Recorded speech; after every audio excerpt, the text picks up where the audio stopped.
Assalamu alaikum. Welcome back to CCSK course from Urdu IT Academy. This is lecture number 15 and we are discussing domain 10, which is application security.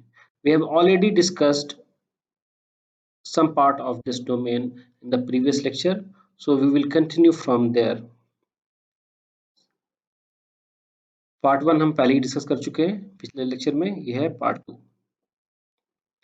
The objective of this lecture 15 or objective of part 2 of this application security domain will be we will see what is waterfall and agile software development methodology. Then we will discuss about DevOps. Then we will try to understand CI/CD pipeline. Then we will see what is the difference or what is the buzz around DevSecOps versus SecDevOps, and then few questions based on this domain, that is application security. So let us talk about waterfall versus agile. हमने पिछले lecture में discuss किया था, ये software engineering का एक subject होता है. जब आप कंप्यूटर साइंस पढ़ते हैं, आप कंप्यूटर साइंस में मास्टर्स या ग्रेजुएशन करते हैं, तो आपको एक सब्जेक्ट मिलता है सॉफ्टवेयर इंजीनियरिंग. ये सब उसका पार्ट है. ये सॉफ्टवेयर डेवलपमेंट लाइफ साइकिल, उसी में हम डिस्कस करते हैं. और जो ट्रेडिशनल हमारा सॉफ्टवेयर डेवलपमेंट लाइफ साइकिल हुआ करता था, वो होता था waterfall model. Mostly we use waterfall model. Waterfall model में क्या होता था कि रिक्वायरमेंट की गैदरिंग, आप जैसा हमने पिछले लेक्चर में पढ़ा है about the different phases of SDLC. Here we can also see like requirement gathering, then design, development, testing and deployment. ये सब आप पहले एक रिक्वायरमेंट ले लेते थे, उसको डिजाइन करते थे, उसका फिर डेवलपमेंट होता था यानी कोडिंग, फिर उस पूरे मुकम्मल सॉफ्टवेयर की टेस्टिंग, फिर उसका डिप्लॉयमेंट. तो आप देख सकते हैं यहाँ पे क्या होता था, एक कंप्लीट पैकेज, एक सॉफ्टवेयर का एक कंप्लीट रिक्वायरमेंट ली गई, कंप्लीट रिक्वायरमेंट की का डेवलपमेंट हुआ और उसकी डिलीवरी हुई. एजाइल में ऐसा नहीं होता. एजाइल में क्या होता है कि जो कंप्लीट रिक्वायरमेंट होता है, जो कंप्लीट सॉफ्टवेयर होता है, उसको डिफरेंट मॉड्यूल में ब्रेक करते हैं, डिफरेंट मॉड्यूल्स में तोड़ते हैं और फिर उस एक मॉड्यूल को ही एक कंप्लीट सॉफ्टवेयर मानते हैं और मॉड्यूल वाइज सॉफ्टवेयर डिलीवर करते हैं. अब देखिए, इन्होंने रिक्वायरमेंट लिया, उसकी डिजाइन की, डेवलप किया, टेस्ट किया, डिप्लॉय किया, फिर नेक्स्ट रिक्वायरमेंट, उसकी डिजाइन, उसका डेवलपमेंट, उसका टेस्टिंग, फिर उसकी डिप्लॉयमेंट. इस तरह करके आप देखेंगे ये आइट्रेशंस में ये फाइनल जो गोल है, फाइनल जो आउटकम है, फाइनल जो सॉफ्टवेयर से सॉफ्टवेयर की रिक्वायरमेंट है कि आपकी जो एक्सपेक्टेशन है कि मेरा सॉफ्टवेयर मुझे इस चीज़ों में कैपेबल होना चाहिए, मेरे सॉफ्टवेयर में ये सारे फंक्शनलिटीज होनी चाहिए. जो कंप्लीट सॉफ्टवेयर है वो सॉफ्टवेयर आपको डिप्लॉय होता है, वो सॉफ्टवेयर आपको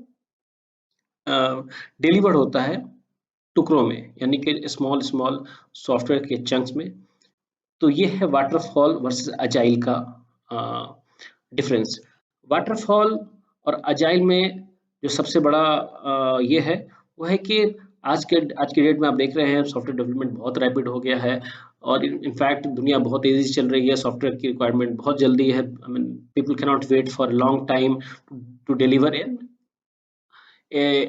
कंप्लीट प्रोजेक्ट, एक कंप्लीट सॉफ्टवेयर. तो क्या होता है कि मार्केट में आप अगर आप बोलेंगे कि ठीक है, किसी क्लाइंट ने आपको रिक्वायरमेंट दी कि मैं ये सॉफ्टवेयर आपको मुझे ये इस तरह का सॉफ्टवेयर चाहिए, मुझे सॉफ्टवेयर में या मेरे एप्लीकेशन में मुझे ये रिक्वायरमेंट है, ये फैसिलिटीज, ये फंक्शनलिटीज चाहिए बेसिकली. तो आप बोलेंगे ठीक है, मैंने आपकी रिक्वायरमेंट लिख ली है, मैं आपको 2 साल के बाद ये सॉफ्टवेयर डेवलप करके डिलीवर करूंगा. तो आपका जो कस्टमर है वो 2 साल रुकने नहीं जा रहा है. लेकिन अगर आप कस्टमर को बोलेंगे कि ठीक है, आपकी जो रिक्वायरमेंट है उसको मैं मॉड्यूल्स में ब्रेक करता हूँ, आपको ये फंक्शनलिटीज चाहिए, ये फंक्शनलिटी चाहिए, ये फंक्शनलिटीज चाहिए, पहले मैं आपको ये डेवलप करके देता हूँ पहले, या कस्टमर से आप पूछ सकते हैं कि आपकी रिक्वायरमेंट क्या है, पहले आप क्या चाहते हैं, और आप धीरे धीरे पार्ट में कस्टमर को आप डिलीवर करते जाते हैं. तो कस्टमर को भी एक सब्र सा रहता है और over the period of time 2 साल में आपका पूरा सॉफ्टवेयर डिलीवर हो जाता है और एक तरीके से मैच्योर हो जाता है. डेवॉप्स डेवॉप्स जो है ये अजाइल मेथोडोलॉजी आने के बाद ये डेवॉप्स का कंसेप्ट जो है वो काफी परवान पे चढ़ा। और डेवॉप्स है क्या? Basically collaboration of development on operation is DevOps.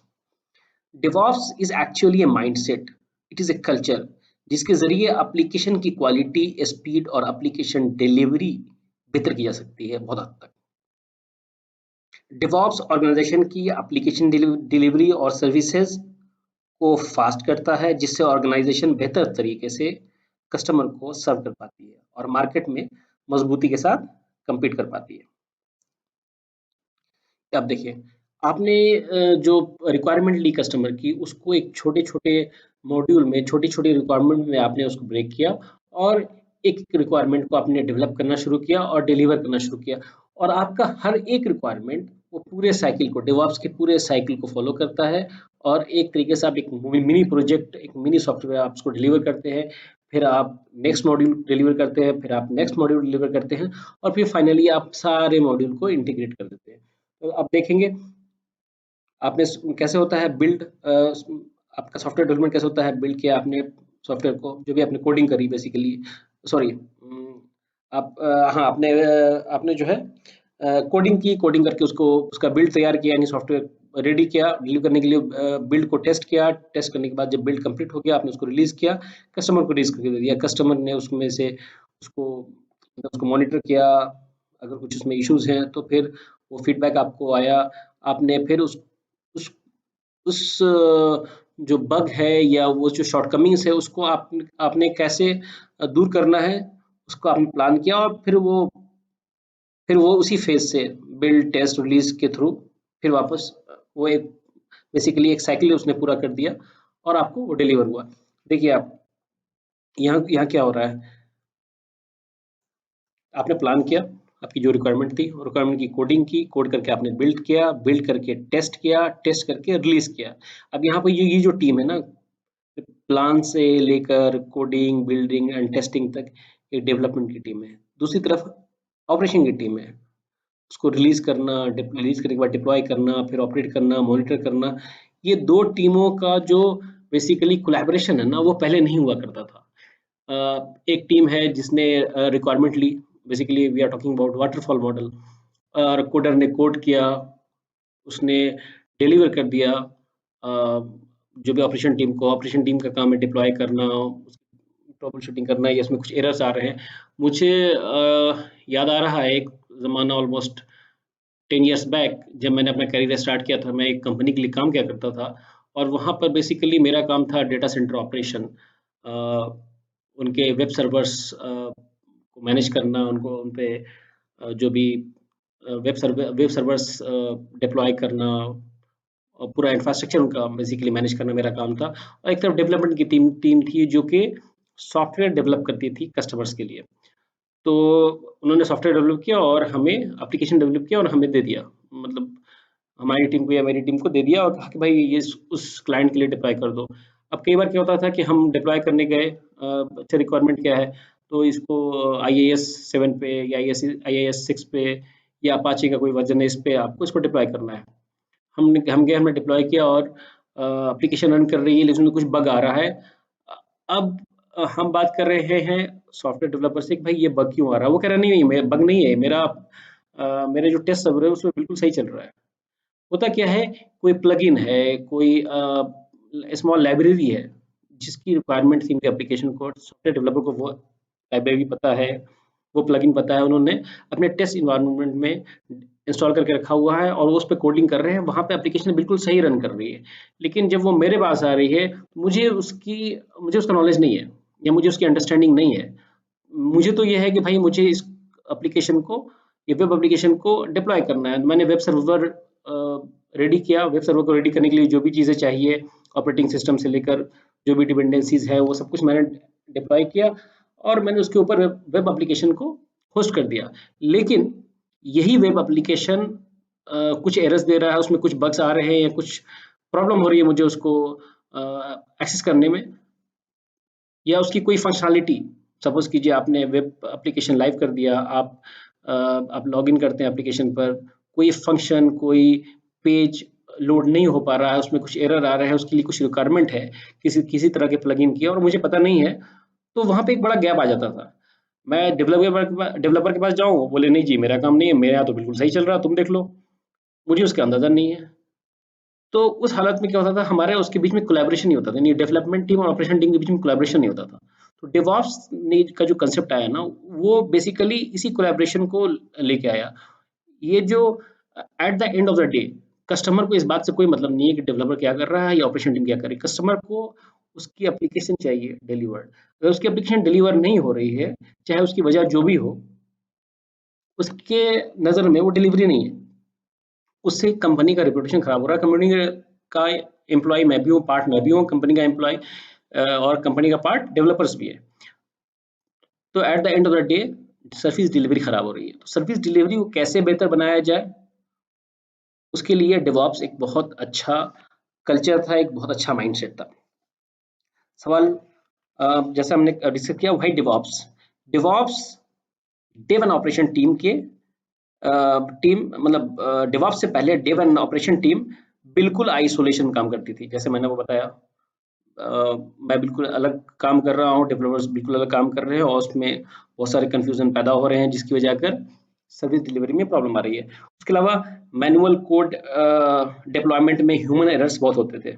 उन्होंने मुझे कोड दे दिया, मैंने कोड को का बिल्ड किया और मैंने उसको डाला, ठीक है, वेब एप्लीकेशन या वेब सर्वर पे। तो मैनुअल कोड डिप्लॉयमेंट में ह्यूमन एरर्स बहुत होते थे, जो कि डिवॉप्स में ऑटोमेटेड प्रोसेस है। यानी डिवॉप्स जो है बेसिकली ऑटोमेशन भी लेके आया। कोलैबोरेशन के अलावा जो एक सबसे बड़ा इंपॉर्टेंट एस्पेक्ट था डिवॉप्स का, वो था automation. DevOps and operation team अपने अपने टाइमलाइन पर काम करती थी। उनका डेवलपर्स का अपना टाइमलाइन है, हमारा अपना टाइमलाइन है। दोनों का टाइमलाइन सिंक नहीं होता था। बिना सिंक के एप्लीकेशन डिलीवरी बेहतर तरीके से पॉसिबल नहीं थी।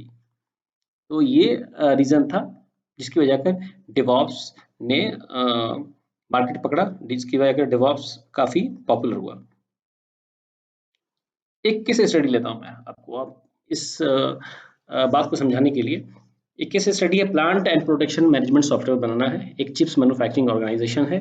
उसका कहना है कि मुझे एक सॉफ्टवेयर बना के दो जिसमें जो मेन मॉड्यूल्स, मेन जो रिक्वायरमेंट है वो ये है कि उस सॉफ्टवेयर के थ्रू वो रॉ मटेरियल को मैनेज कर सकें, जो भी रॉ मटेरियल वो चिप्स बनाने के लिए लाते हैं। जैसे सपोज कीजिए अगर आपको चिप्स बनाना है, तो आपको पोटैटो या आलू खरीदना होगा किसी वेंडर से। आपको जो भी इंग्रेडिएंट है बेसिकली चिप्स बनाने के लिए, वो रॉ मटेरियल कहलाएंगे। रॉ मटेरियल में क्या हुआ, आलू हो गया, उसके अलावा सॉल्ट की ज़रूरत होगी, उसके अलावा आप डिफरेंट फ्लेवर्स के आपके चिप्स होते हैं, जैसे टोमेटो वाला टोमेटो फ्लेवर्ड चिप्स, तो फिर उसके लिए आपको टोमेटो प्यूरी चाहिए या टोमेटोज चाहिए। उसके अलावा आप आता है ऑनियन चीज़, तो अब ऑनियन और चीज़ की रिक्वायरमेंट होगी। इस तरह के जो फ्लेवर बेस्ड जितने भी चिप्स होते हैं उनके लिए, या नॉर्मल जो भी चिप्स आप बना रहे हैं उसके लिए कुछ ना कुछ रिक्वायरमेंट होगी आपकी। आपके जो इंग्रेडिएंट होंगे वो उनको रॉ मटेरियल बोलते हैं। उसके अलावा पैकेट आपको चाहिए, पैकेट भी is also a raw material जिसकी ज़रूरत है आपको चिप्स बना के रेडी करने की। तो एक रॉ मटेरियल मैनेजमेंट, यानी कि कोई भी कंपनी जो चिप्स बना रही है उसको ट्रैक करना है कि उसका रॉ मटेरियल पे क्या खर्च आ रहा है, वो क्या क्या रॉ मटेरियल परचेज कर रही है, किससे किससे परचेज कर रही है, सब कुछ उसको मेंटेन करना है। तो रॉ मटेरियल मैनेजमेंट में क्या आ जाएगा कि वेंडर्स होंगे, यानी एक वेंडर मैनेजमेंट होगा उसके अंदर, रॉ मटेरियल के अंदर। पहले तो आप वेंडर्स को ऑनबोर्ड करेंगे, फिर वेंडर्स क्या से आप क्या क्या माल खरीद रहे हैं, क्या क्या रॉ मटेरियल्स खरीद रहे हैं, वो उसमें आएगा। उसकी जो पूरी साइकिल है, परचेज करना और उसको कोटेशन भेजना, उसे परचेज करना, उसकी एंट्री करना, वो सब रॉ मटेरियल मैनेजमेंट में आ गया। नेक्स्ट आता है प्रोडक्शन मैनेजमेंट। तो जब रॉ मटेरियल कंपनी ने खरीद लिया, तो फिर वो प्रोडक्शन या आपका जो प्रोडक्शन मैनेजर होगा उसको आप रॉ मटेरियल इशू करेंगे कि चलो भाई, मैंने तुम्हें 50 केजी आलू दिया, यानी पोटैटो दिया, 5 केजी सॉल्ट दिया और 500 पैकेट्स दिए, और उसके अलावा जो भी इंग्रेडिएंट है, सपोज कर लीजिए आपको ब्लैक पेपर चाहिए, सपोज कीजिए आपको टोमेटो चाहिए, जो भी चीज़ें हैं आपने प्रोडक्शन टीम को आपने इशू किया। प्रोडक्शन टीम क्या करेगी, वो जो रॉ मटेरियल उसको इशू हुआ है उससे वो प्रोडक्ट बना के देगी, वो चिप्स बना के देगी, चिप्स बना के पैकेट बना के पैक करके वो देगी कि भाई मैंने 500 पैकेट का रॉ मटेरियल लिया था, तो मैंने ये 500 पैकेट्स चिप्स के डिलीवर किए। अब आता है सप्लाई चेन मैनेजमेंट। फिर वो आपकी जो टीम होगी, आपका जो चिप्स का पैकेट बन गया, जिसको हम फिनिश गुड भी बोलते हैं, यानी रॉ मटेरियल से हम बनाते हैं फिनिश गुड्स। जो भी इंग्रेडिएंट चाहिए वो रॉ मटेरियल हुआ, जब चिप्स बन के रेडी हो जाता है तो उसको हम फिनिश गुड्स बोलते हैं। अब जो फिनिश गुड्स है उसका सप्लाई चेन, यानी अब आपने चिप्स बना लिया, अब वो घर पे थोड़ी ना रखेंगे, आप फैक्ट्री में थोड़ी ना रखेंगे, आप खाएंगे, खुद ही खाने के लिए थोड़ी ना बना रहे हैं, आपको मार्केट में बेचना है। मार्केट में किसको बेचेंगे? मार्केट में आपका डीलर होगा, आपका जो भी रिटेलर्स होगा, उसको आप बेचेंगे। तो जब आपका फिनिश गुड रेडी हो गया, उस फिनिश गुड्स को जो भी रिक्वायरमेंट होगी, जो भी ऑर्डर्स होंगे, जैसे किसी डीलर का ऑर्डर है कि मुझे 200 पैकेट्स चाहिए, किसी का ऑर्डर है मुझे 500 आई मीन 20 पैकेट्स चाहिए। इस तरह जो आपके डीलर्स होंगे, जो आपके रिटेलर्स होंगे, उनकी जो रिक्वायरमेंट होगी, उनका जो ऑर्डर होगा कि मुझे इतने पैकेट चाहिए, उनको डिलीवरी करना, यानी कि फिनिश गुड्स एक्सेप्ट करना, फिनिश गुड्स को जो भी ऑर्डर है, जो भी सेल्स का ऑर्डर आया है, उस हिसाब से उसको शिप करना, ये काम होता है सप्लाई चेन मैनेजमेंट का। इस सप्लाई चेन मैनेजमेंट का एक मॉड्यूल होगा जहाँ पर सप्लाई चेन की टीम जो है वो फिनिश गुड का स्टॉक लेगी, फिर उस स्टॉक्स में सेल्स के जो ऑर्डर होंगे, उस ऑर्डर को वो शिप करेगी कि ए बी सी नाम का एक रिटेलर है, जिसको मैंने 500 पैकेट्स बनाए हैं, टोटल 500 पैकेट का मेरे पास स्टॉक है। ए बी सी नाम के एक डीलर है जिसको मुझे 400 पैकेट भेजने हैं या 300 पैकेट भेजने हैं। 300 एबीसी रिटेलर को भेजने हैं। एक्स वाई जेड नाम का एक रिटेलर है जिसको 50 पैकेट भेजने हैं। एक और कोई रिटेलर है जिसको मुझे 20 पैकेट भेजने हैं। कितना हो गया? 3 + 50 + 20, सो 370 पैकेट्स मैंने मैंने जो है वो बेच दिए, वो सेल कर दिए, वो डिलीवर कर दिए। मेरे पास 130 पैकेट्स बच रहे हैं। तो ये सारा जो मैनेजमेंट, पूरा प्लांट को, उसके प्रोडक्शन को मैनेज करने के लिए जो सॉफ्टवेयर चाहिए, उसकी रिक्वायरमेंट है। रॉ मटेरियल मैनेजमेंट उसमें होना चाहिए, रॉ मटेरियल प्रोडक्शन मैनेजमेंट वो कर सके, सप्लाई चेन मैनेजमेंट कर सके, और फिर इन सब का जो है खर्चा, अकाउंट्स एंड फाइनेंस, यानी कि कंपनी का जो बेसिकली कैपिटल है, और उसके बाद कंपनी ने जो रॉ मटेरियल्स परचेज किए हैं, ऑब्वियसली तो इसमें अकाउंटिंग और फाइनेंस तो आ ही रहा है। यानी आपने किसी से रॉ मटेरियल खरीदा, उसको आपने पे किया, फिर आपने फिनिश गुड्स बनाया, यानी चिप्स के पैकेट रेडी किए, फिर उनको बेचा, फिर उनसे पैसे हासिल किए। तो आपने जो पैसे लगाए और आपने जो माल बेच के पैसा हासिल किया, उसमें आपका क्या प्रॉफिट लॉस है, वो सारी चीज़ें फिर आपके अकाउंट्स एंड फाइनेंस में आ जाती है। तो एक कंपनी की छोटी छोटी सी रिक्वायरमेंट है फिलहाल के लिए, बाकी भी बहुत सारे मॉड्यूल्स होते हैं। आप एक तरह का ईआरपी समझ लें, एंटरप्राइज रिसोर्स प्लानिंग टाइप का एक सॉफ्टवेयर समझ लें, जिसमें उनको ये सारे रिक्वायरमेंट है उनकी। तो अगर किसी कंपनी को ये सॉफ्टवेयर बनाना हो, और ये पूरा सॉफ्टवेयर एक बार में डिलीवर करना हो, वो बहुत वक्त लग जाएगा, और तब तक के लिए वो कंपनी बैठ नहीं सकती है। ठीक है, यानी कि जो आपका जो कस्टमर है, वो चुपचाप नहीं बैठ सकता कि भाई तुम हमें सारा सॉफ्टवेयर कंप्लीट करके मुझे दोगे तो फिर मैं अपना धंधा स्टार्ट करूंगा, फिर मैं अपना बिजनेस स्टार्ट करूंगा। ऐसा नहीं होगा। तो एजाइल ने इसको बहुत आसान कर दिया। एजाइल ने क्या बोला, ठीक है, आपकी रिक्वायरमेंट क्या है? आपकी रिक्वायरमेंट है रॉ मटेरियल खरीदने से लेकर उसके बेचने तक, और उसकी अकाउंटिंग की जो सारी जो भी फंक्शनलिटीज हैं, वो आपको इस सॉफ्टवेयर में चाहिए। तो एक काम करते हैं, हम आपकी रिक्वायरमेंट को ब्रेक करते हैं मॉड्यूल वाइज। तो पहला है रॉ मटेरियल का मैनेजमेंट का, फिर प्रोटेक्शन का, फिर सप्लाई चेन का, फिर अकाउंट्स एंड फाइनेंस का। तो इन्होंने क्या किया, जो भी कंपनी है वो क्या करेगी, जो एजाइल मेथोडोलॉजी पर काम करती है, वो क्या करेगी, वो इन मॉड्यूल वाइज वो काम करना स्टार्ट करेगी। मॉड्यूल वाइज वो रिक्वायरमेंट लेगी, डिजाइन करेगी, कोड करेगी, डिप्लॉय करेगी, रिलीज करेगी। जो पूरा प्रोसेस है एसडीएलसी का, वो फॉलो करेगी हर एक मॉड्यूल पर। तो पहले वो क्या करेगी, वो रॉ मटेरियल का एक मॉड्यूल बनाएगी, जिसमें वो वेंडर्स को मैनेज करेगी, जिनसे आपका आपका रॉ मटेरियल परचेज करेंगी कंपनियां। जो कंपनी चिप्स की कंपनी है, वो किसी न किसी मार्केट में किसी न किसी वेंडर से वो रॉ मटेरियल परचेज करेगी, आलू परचेज करेगी, सॉल्ट परचेज करेगी, पेपर परचेज करेगी, टोमेटो परचेज करेगी। तो वो यानी कि वेंडर का मैनेजमेंट, कौन सा वेंडर कौन कौन से आइटम्स इनको सप्लाई कर रहा है, उसके क्या प्राइसेस हैं, कितने लिए गए हैं, स्टॉक कितना है, वो सब जो है रॉ मटेरियल मैनेजमेंट में आ जाएगा। फिर मैंने आपको बताया प्रोडक्शन मैनेजमेंट में क्या आएगा, सप्लाई चेन में क्या आएगा, अकाउंट्स एंड फाइनेंस में क्या आएगा। तो इस तरीके से क्या होगा कि वो मॉड्यूल वाइज जो है एप्लीकेशन डिलीवर होगा कस्टमर को। तो ये फर्क आप देख लीजिए वाटरफॉल मॉडल का और एजाइल मॉडल का। वाटरफॉल में इसमें इस एप्लीकेशन को बनाने में 2 साल लगेंगे शायद, लेकिन अजाइल में जो है वो प्रोग्रेस दिखेगा। आपने रॉ मटेरियल मैनेजमेंट बना के डिलीवर किया, फिर आपने प्रोडक्शन मैनेजमेंट बनाया, उसको डिलीवर किया, सप्लाई चेन को डिलीवर किया, अकाउंट्स को डिलीवर किया, और ये सब आपस में आपने इसको इंटीग्रेट कर दिया। वो एक मुकम्मल ईआरपी हो गया, एंटरप्राइज रिसोर्स प्लानिंग जिसको कहते हैं, ईआरपी सॉल्यूशन हो गया कंपनी के लिए। तो ये फर्क है अजाइल और वाटरफॉल का, जो कि हमने इसके स्टडी से समझा। नेक्स्ट है CI/CD। What is CI/CD? देखिए, CI and CD stands for continuous integration and continuous delivery या continuous deployment। Continuous integration क्या है? Continuous integration is a modern software development practice in which incremental code changes are made frequently। ठीक है, जो भी आप software develop कर रहे हैं उसमें जो भी आप जैसे आपने एक मॉड्यूल बनाया, उस मॉड्यूल में कुछ फंक्शनलिटी ऐड की, तो वो उसका जो है वो एक इंक्रीमेंट हो गया।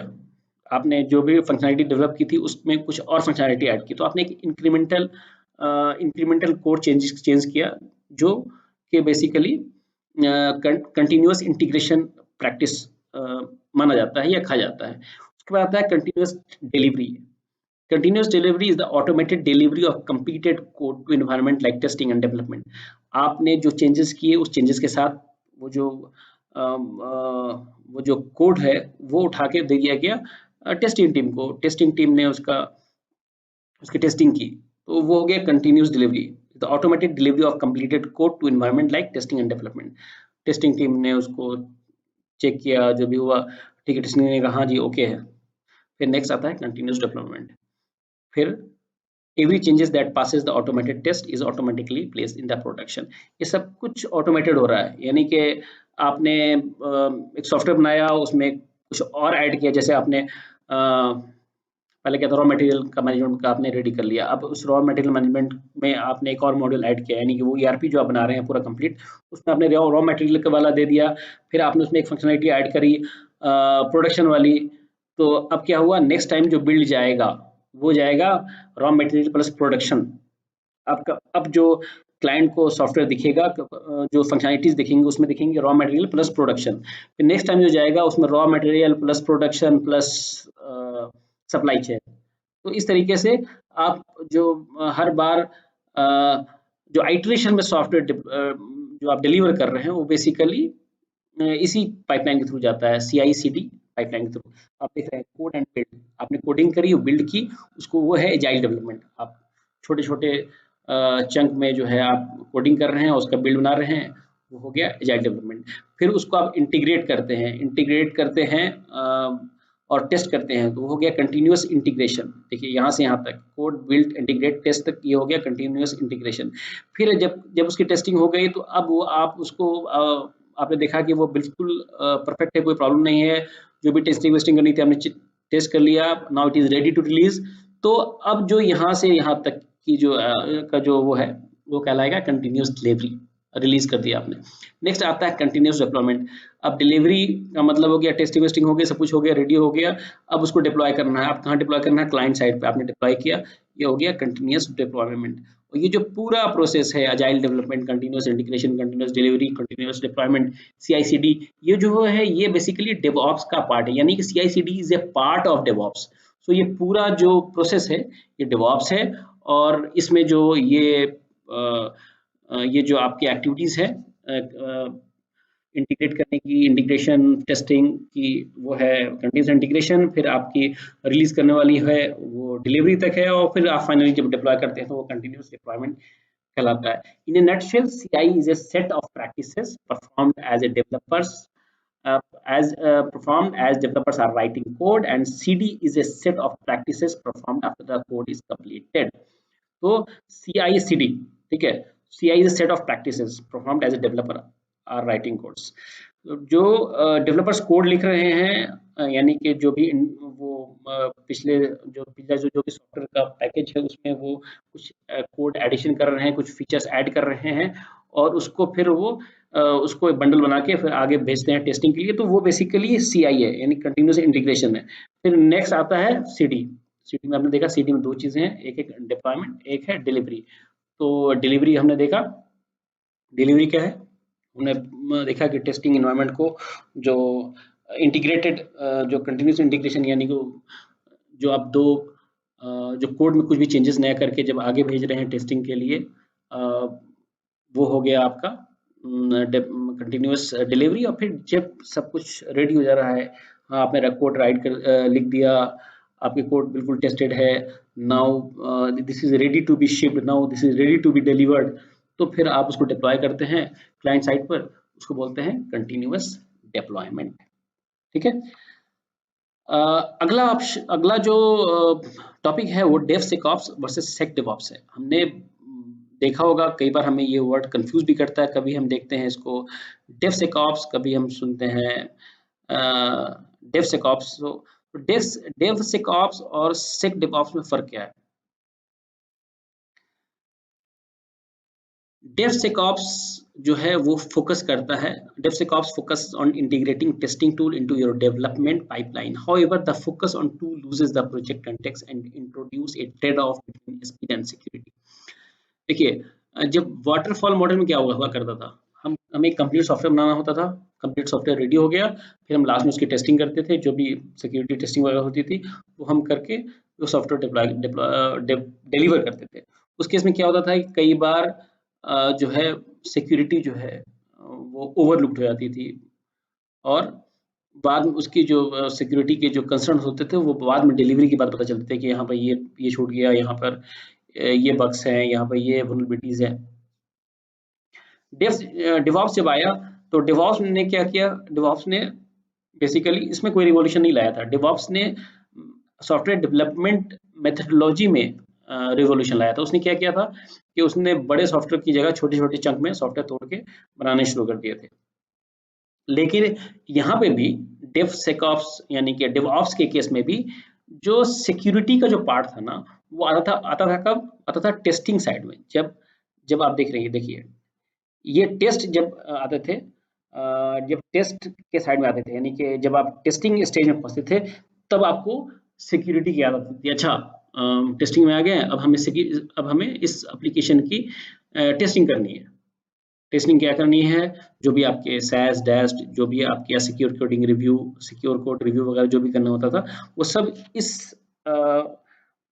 फेज में होते थे, टेस्ट फेज में होते थे। सेक डेवऑप्स जो है वो बिल्कुल उसका उल्टा है। सेक डेवऑप्स क्या है? वो क्या करता है? वो टेस्ट फेज का वेट नहीं करता है। वो उसका कहना है, सेक डेवऑप्स का जो कंसेप्ट है वो ये है कि मुझे सिक्योरिटी को इंटीग्रेट करना है हर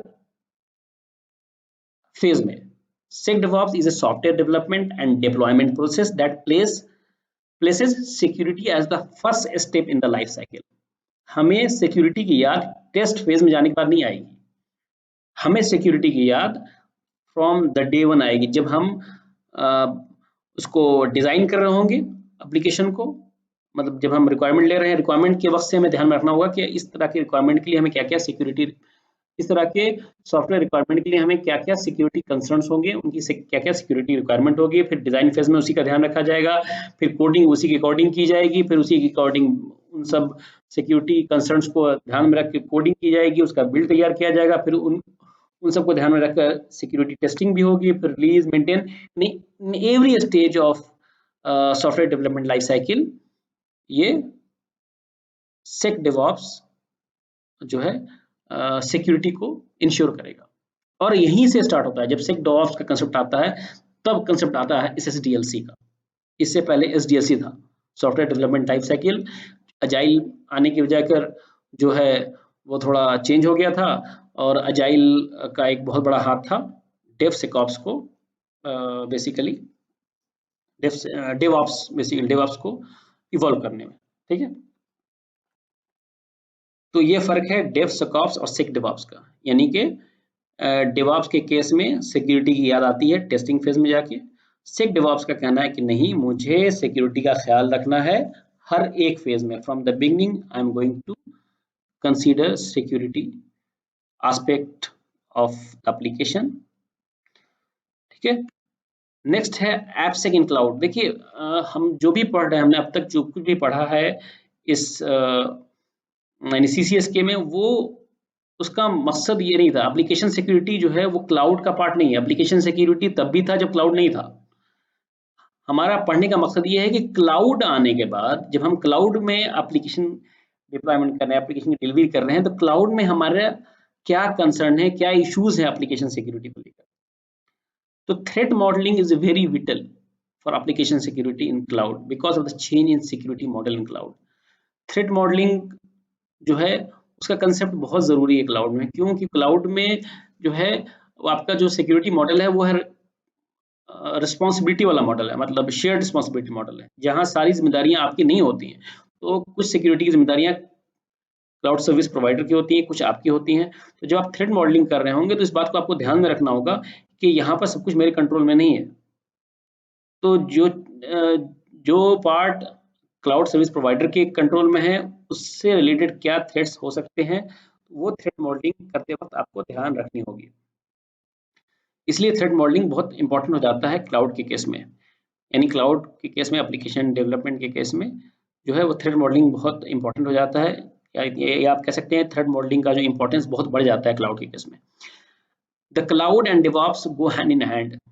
क्लाउड और डेवऑप्स, क्लाउड आने के बाद डेवऑप्स का कुछ ज़्यादा ही जो है जो क्लाउड, आप ये कह सकते हैं कि डेवऑप्स बहुत ज़्यादा इवॉल्व कर गया क्लाउड आने के बाद। क्यों? क्योंकि अगर आप क्लाउड से पहले की बात करें, अगर आप अमेजोन और एज्योर और गूगल से पहले की बात करें, जब हम अपने ट्रेडिशनल इंफ्रास्ट्रक्चर में डेवऑप्स का इस्तेमाल करते थे तो उस वक्त बहुत लिमिटेड हमारे पास चीज़ें थी, बहुत लिमिटेड टूल्स थे हमारे पास। अगर मैं बात करूँ, आप यूज़ करते थे शेफ, पपेट, बैम्बू, ठीक है, ये सब टूल का इस्तेमाल होता था जो मोस्टली ओपन सोर्स टूल्स होते थे, जिनको डिप्लॉय करना, जिनका इस्तेमाल करना, जिनकी ट्रेनिंग, मतलब वो कैसे काम करेंगे, वो सब आपके लिए बहुत मुश्किल था। सब कुछ आपको खुद करना पड़ता था। तो वो बहुत लिमिटेड मतलब लिमिटेड अपॉर्चुनिटी थी डेवऑप्स के लिए जब हम क्लाउड नहीं था, जब ट्रेडिशनल इंफ्रास्ट्रक्चर था। डेवऑप्स क्लाउड आने के बाद डेवऑप्स में बहुत ज़्यादा तरक्की हुई। अब आप देखिए, अब आपको जो है ओपन सोर्स टूल पे ही मुनहसर नहीं होना पड़ता है। अगर आप जाएंगे एज्योर के पास, तो उसके पास अपने पूरा एज्योर के पास डेवऑप्स का पूरे टूल्स हैं, उसके खुद के टूल्स हैं। मतलब एज्योर को डिपेंड नहीं होना पड़ेगा शेफ, पपेट और बैम्बू वगैरह के लिए। उसके पास खुद के टूल्स हैं, उसने खुद का जो है पूरा डेवऑप्स टूल बना रखा है। अमेजोन पे जाएं या AWS पे जाएं, उसका खुद का टूल्स है, उसकी खुद की पाइपलाइंस है, CI/CD पाइपलाइंस की के टूल्स है। तो उससे डिवॉप्स के मतलब क्लाउड के आने से डिवॉप्स में भी बहुत ज़्यादा इवोल्यूशन आया। और जो है इस वजह कर जो है आप देखेंगे कि डिवॉप्स जो है वो क्लाउड को बहुत ज़्यादा सूट करता है। यानी कि ये आप कह सकते हैं कि क्लाउड को डिवॉप्स बहुत ज़्यादा सूट करता है। तो ऐसा लगता है जैसे दोनों एक दूसरे के लिए बने हो।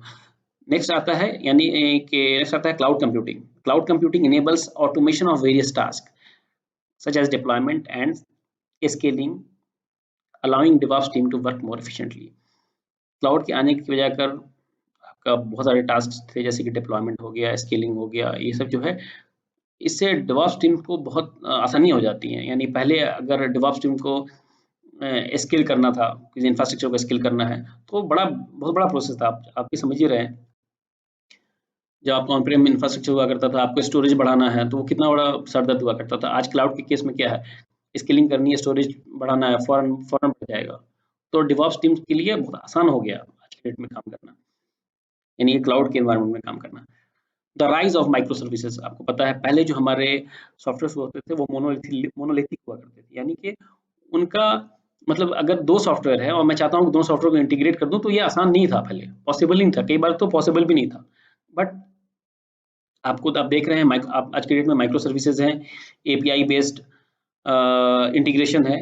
तो आप कई बार आप 3 डिफरेंट एप्लीकेशन लेते हैं और तीनों डिफरेंट एप्लीकेशन को अगर आपको कनेक्ट करना है, आप API के थ्रू इजीली कनेक्ट कर लेते हैं। तो ये पॉसिबल हुआ क्लाउड आने से। मतलब API का जो मेन इवोल्यूशन है एपीआई का जो इतना मतलब मार्केट जो बना है वो है क्लाउड के आने के बाद। क्लाउड आर्किटेक्चर जो है वो बहुत ज़्यादा सूट करता है एपीआई बेस्ड या माइक्रो सर्विस बेस्ड डेवलपमेंट को। When possible, use event-driven security to automate detection and limitation of security issues. Event-driven security यानी कि किसी इवेंट पर अगर ऐसा कुछ होता है तो इस इवेंट पर इस तरह का जो है मुझे अलर्ट आना चाहिए। तो ये पॉसिबल हुआ क्लाउड आने के बाद। क्यों? क्योंकि पहले सिंपल सॉफ्टवेयर हुआ करता था, इंटीग्रेशन नहीं हुआ करता था। आज की डेट में बहुत सारे सॉफ्टवेयर आपने इंटीग्रेट कर दिया, आपके डिफरेंट डिफरेंट काम के लिए आप डिफरेंट सॉफ्टवेयर हैं, लेकिन सब आपस में इंटीग्रेटेड है। तो अगर आपको लगता है कि इस सॉफ्टवेयर में ये इवेंट जनरेट हुआ है तो उसकी वजह ये हो सकती है, तो उसके लिए अगर आप चाहते हैं कि कोई इवेंट जनरेट हो, कोई अलर्ट आ जाए, तो वो बहुत आसान है आज की डेट में। ये सब पॉसिबल हुआ है क्लाउड के आने की वजह कर। तो ये फर्क है क्लाउड के केस में। उसके अलावा हम पहले भी डिस्कस कर चुके हैं कि जैसे क्लाउड के केस में कुछ लिमिटेशंस भी हैं। जैसे पहले आपका इंफ्रास्ट्रक्चर हुआ करता था, आप इंफ्रास्ट्रक्चर की अगर आपको पेनिट्रेशन टेस्टिंग करनी, पीटी करनी है तो बहुत आसान हुआ करता था। वल्नरेबिलिटी असेसमेंट करना है आपको बहुत आसान हुआ करता था। आपने एक बार में सारे आप आईपीएस स्कैन पे लगा दिए, आपने पूरा जो आपका इंफ्रास्ट्रक्चर है उसको अपने स्कोप पे दे दिया पीटी के, और उन्होंने स्कोप में लेके उसकी पेनिट्रेशन टेस्टिंग की। आज की डेट में ये पॉसिबल नहीं है, मतलब क्लाउड के केस में इतना आसान नहीं है। अगर आपको पीटी करनी है in most of the cases, अगर बड़े इंफ्रास्ट्रक्चर पर आपको असेसमेंट भी करना है यानी कि वल्नरेबिलिटी असेसमेंट, तो आपको इन्फॉर्म करना पड़ता है क्लाउड सर्विस प्रोवाइडर को कि भाई मैं ये काम करने जा रहा हूँ। क्योंकि कई बार क्या होता है कि आप पेनिट्रेशन टेस्टिंग करने की कोशिश कर रहे हैं, हो सकता है कि जो क्लाउड है यानी आपका क्लाउड सर्विस प्रोवाइडर है उसको पेनिट्रेशन टेस्टिंग ना समझ के उसको ऐसा लगे कि मेरे इंफ्रास्ट्रक्चर पर, मेरे सर्विसेज पर अटैक हो रहा है, तो वो उनको रोक दे या उनको उन पे कोई एक्शन ले ले। तो आपका जो पेनिट्रेशन टेस्टिंग का जो आपका बेसिकली गोल है वो अचीव नहीं हो पाएगा। तो सिक्योरिटी असेसमेंट में कुछ मतलब उतना फ्रीली नहीं कर सकते ऑब्वियसली, या क्योंकि वहाँ पे मल्टी टेनेंट इन्वायरमेंट है, और भी मतलब कस्टमर्स के टेनेंट्स हैं वहाँ पर। तो ये सब कुछ कुछ चेंजेस हैं जो कि एप्लीकेशन डेवलपमेंट में आती हैं। किस केस में? क्लाउड के केस में। ठीक है, नेक्स्ट है प्रैक्टिस क्वेश्चन। हम कुछ प्रैक्टिस क्वेश्चन देखेंगे इस डोमेन पे, यानी एप्लीकेशन सिक्योरिटी डोमेन पर। In which of the 5 main phases of secure application design and development you perform threat modeling? Threat modeling कहाँ करते हैं? डिजाइन फेज में, प्लान फेज में, टेस्ट में, बिल्ड में? टेस्ट में नहीं, स्टार्ट बिल्ड में ऑब्वियसली नहीं, ये बिल्कुल लेटर का स्टेज है। जो हम थ्रेट मॉडलिंग करते हैं ना वो डिजाइन फेज में करते हैं। जब हम आर्किटेक्चर डिजाइन कर रहे होते हैं तभी हम ये डिसाइड करते हैं कि हमारे एप्लीकेशन को, हमारे जो एप्लीकेशन है वो उनको कहाँ कहाँ पर थ्रेट हो सकते हैं, कहाँ कहाँ पर थ्रेट आ सकता है। उसकी जो थ्रेट मॉडलिंग होती है वो डिजाइन फेज में होती है। So the right answer will be design. Next question है, which of the following framework is used in the industry to describe a series of security activities during all phases of application development, deployment and operation? ITIL, SOC 2, FIPS, SSDLC? ITIL बिल्कुल भी नहीं है, SOC 2 बिल्कुल नहीं है, इससे related नहीं है, FIPS भी इससे रिक्वायरमेंट से रिलेटेड नहीं है। अब तक जो हमने डिस्कस किया उसमें जो रिलेटेड है वह है SSDLC, यानी कि secure software development life cycle, यानी सॉफ्टवेयर डेवलपमेंट लाइफ साइकिल का जो फेजेस है, जो फेज है बेसिकली 5-6 फेज है। हर फेज में सिक्योरिटी को इंटीग्रेट कर देना, हर फेज में सिक्योरिटी को क्या बोलते हैं, लेमैन लैंग्वेज में बोलते हैं, हर फेज में सिक्योरिटी को घुसा देना, डाल देना कि भाई सिक्योरिटी की दखलंदाजी हर फेज में होगी, हर फेज को में सिक्योरिटी का ध्यान रखा जाएगा, उस फेज की सिक्योरिटी के बारे में सोचा जाएगा, या उस फेज में सिक्योरिटी के क्या कंसर्न हो सकते हैं वो सोचा जाएगा। That is called SSDLC। So that is all from lecture 15। हमने कंप्लीट कर लिया एप्लीकेशन सिक्योरिटी यानी कि domain 10। In next lecture, we will discuss about domain 11. See you.